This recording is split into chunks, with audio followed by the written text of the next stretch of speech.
Sud Radio, parlons de vous. Judith Belair. Parlons de vous, c'est un micro pour les acteurs du changement. Parlons de vous, parlons vrai sur Sud Radio. Aujourd'hui, je reçois Catherine Malassagne, qui est DG, directrice générale de Nos Aimés, qui fait partie du groupe Domia. Et le but, c'est aussi que vous nous racontiez, Catherine. Bonjour déjà, bienvenue. Bonjour Judith. Alors vous allez nous raconter la création de Nos Aimés. C'est une marque que vous avez créée avec Maxime Ayache, qui est PDG du groupe Domia, auquel vous appartenez, et qui incarne, ça c'est important pour vous, une vision sensible, humaine et innovante de l'accompagnement des seniors. Expliquez-nous un petit peu plus ce que ça veut dire, ça. Alors, elle est née pendant le Covid, cette marque. Ouais. Elle a commencé à prendre la genèse où on avait beaucoup de choses à faire, mais en même temps, on a commencé à réfléchir pendant cette période sur les plus fragiles, où en effet, il y avait des choses à faire. Ah bah clairement, oui. Et on a voulu profiter déjà de notre grande expérience sur le groupe avec Academia et Shiva pour mettre en scène et surtout en lumière une branche qui nous tenait à cœur avec Maxime sur l'accompagnement non seulement des seniors, mais des personnes fragiles en situation de handicap ou en maladie. Donc, tout ce qui est en perte d'autonomie, les accidents de la vie. Les gens dépendants, quoi. En fait, exactement. Alors, qu'est-ce que vous apportez de différent dans cet univers où il y a pas mal de gens qui se bousculent déjà? Qu'est-ce qui vous différencie finalement des autres?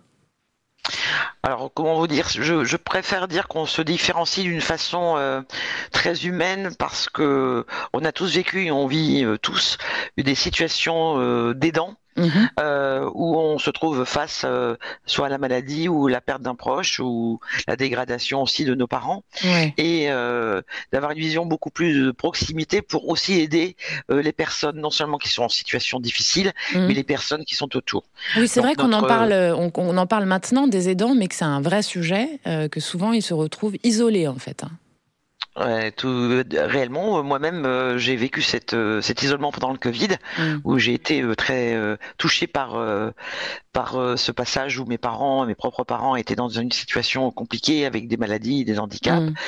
Et je me suis dit, et on est dans un univers où on est complètement nous-mêmes dépendants de cette situation, où on n'arrive plus à voir clair, et que le maintien à domicile est quelque chose qui est une véritable option, et il fallait apporter un service, comme je dis, il y a des tas de services aujourd'hui qui existent, mais notre clé d'entrée à nous, c'est de maintenir à domicile le plus possible avec des gens compétents, les auxiliaires de vie, et un encadrement derrière une agence physique avec des personnes physiques qui aujourd'hui vont avoir un véritable service auprès non seulement des personnes en situation de dépendance, mais aussi un relationnel et une écoute avec les gens qui les accompagnent. Ouais.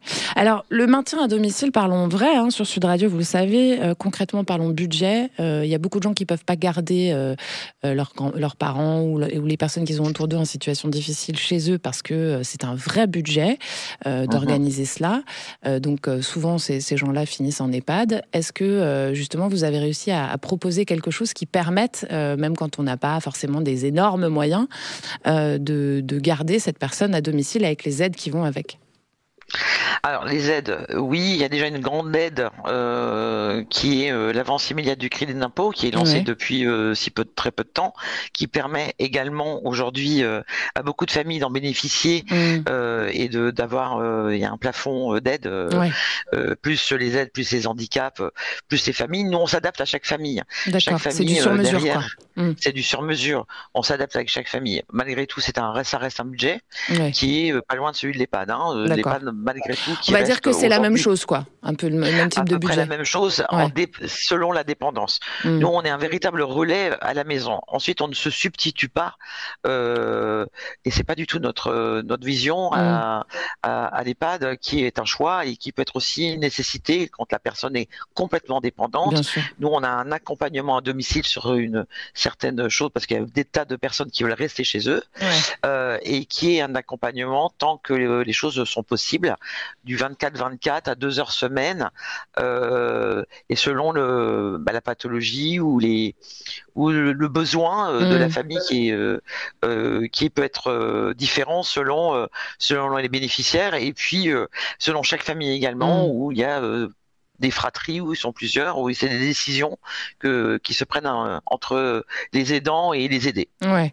Donc vous êtes à la croisée du soin, du lien, du respect, en fait, hein, c'est ça, nos aimés. Est-ce que finalement les ambitions de l'enseigne, si vous pouviez nous les donner en quelques mots, ou comment vous vous positionnez-vous aussi? Alors, on se positionne comme une enseigne quand même premium. Aujourd'hui, on a vraiment l'élément crucial, c'est quand même la personne qui s'occupe des personnes fragiles, c'est-à-dire toutes les auxiliaires de vie, toutes les personnes qui sont à domicile, dont on se positionne avec déjà des gens très très compétents et qu'on va rémunérer. D'accord.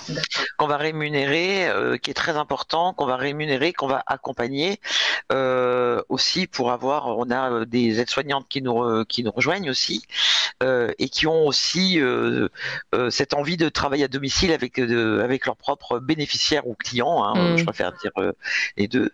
Et donc on se positionne après sur un développement. Aujourd'hui, on a une vingtaine maintenant d'unités qui sont testées depuis 4 ans parce que ce qu'il faut aussi, c'est pas se planter. Et on va se faire un déploiement de 300-400 agences en France. Merci beaucoup Catherine Malassaigne. Je vous aurais bien gardé plus longtemps, mais du coup on parlera de vous à la prochaine chronique. Je vais pouvoir vous poser 1 ou 2 questions sur votre engagement personnel tout de même, puisqu'on vous retrouve dès la semaine prochaine. Merci d'avoir participé à Parlons de vous aujourd'hui et très bonne fin de journée.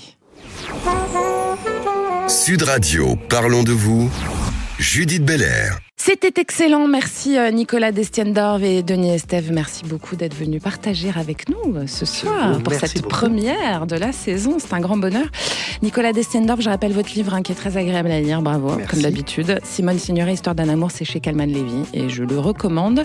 Denis Estève, on vous retrouve pour votre spectacle sur Frank Sinatra, vous interprétez Frank Sinatra, His Way, c'est au Casino de Paris le jeudi 16 octobre 2025, c'est-à-dire c'est dans pas longtemps, c'est à 20h et puis il y a une tournée un peu partout d'ailleurs.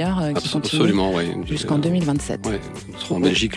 Si on tape votre nom et le nom du spectacle sur Internet. His Way sur Internet, vous serez orienté, je pense. Voilà. His Way, Denis Estève, parce que d'autres ont fait des His Way, attention.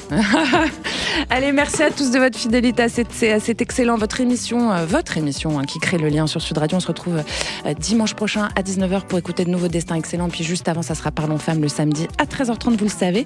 Merci à Daisy qui réalise pour vous ce dimanche. Bisous, bisous. C'était excellent. Bye bye.